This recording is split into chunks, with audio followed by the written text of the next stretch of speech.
बोल सकते हैं। और यदि आप में आत्मविश्वास है तो फिर लोग कुछ भी कहे, आपको सफल होने से कोई रोक नहीं सकता।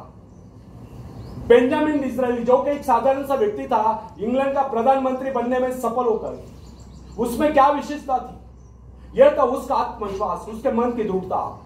यही कारण था कि महारानी विक्टोरिया भी अपने व्यक्तिगत मित्र से सम्मान देती थी। कर्नल रूजवेल्ट में क्या विशेषता थी?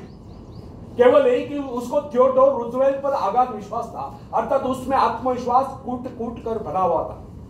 यदि उसमें इतना आत्मविश्वास न होता तो फिर उसको कितनी सुविधाएं मिलती, उसके कितने साथी उसका उत्साह बढ़ाते, वो उस स्थिति में नहीं पहुंच सकता था। हाँ, कुछ ऊंचा भले ही उठ जाता। विश्वास का मनोविज्ञान मनुष्य स्वभाव की बहुत ही विचित्र बात है। आध्यात्मिक आधार पर विश्वास अधिक टिकता है, जबकि मानसिक धरातल पर ही विश्वास नेपोलियन जैसा होता है। अन्य सभी नाड़ियां तो उसके सैनिकों के समान होती है, और जब वे सैनिक अपने नेता पर, अपने सेनापति पर विश्वास करने लगते हैं तो उनकी शक्ति स्वयं में दुगुनी चौगुनी बढ़ती जाती है। जो सोचता है वह कर सकता है, जो सोच नहीं सकता वह कर ही नहीं सकता। मनुष्य इस विश्वास रूपी, आत्मविश्वास रूपी शक्ति के विषय में कभी सोचता ही नहीं। जिनमें ये आत्मविश्वास होता है उनको कुछ अधिक नहीं करना पड़ता, वे केवल अपने आत्मा की आवाज का अनुकरण करते हैं। मनुष्य आज जो यहां तक उन्नति कर पाया, इसका एकमात्र कारण उसका आत्मविश्वास ही था, अन्यथा वह पहले पल तो वन्य प्राणी ही माना जाता था। मोजेस में इतना आत्मविश्वास भरा था कि वह इजरायलियों को पेड़ जंगलों में से निकाल कर ले गया। फ्रेंड्स, यदि आप डरते हैं तो इसका अभिप्राय है कि आप में आत्मविश्वास नहीं है।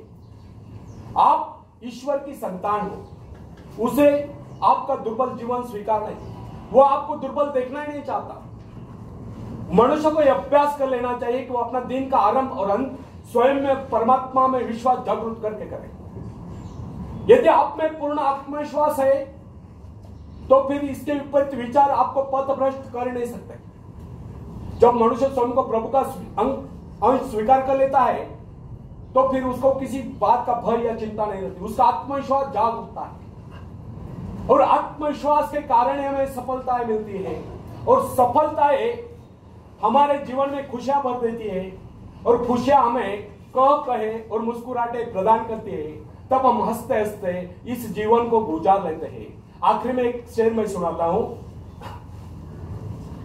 तुम उड़ सकते हो मुक्त आकाश में, तुम मुक्त आकाश के पंछी हो, तुम पैरों से चल रहे हो, तुम आकाश में उड़ सकते हो।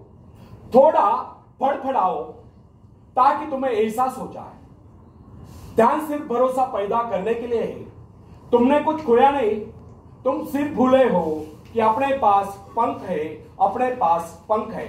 धन्यवाद।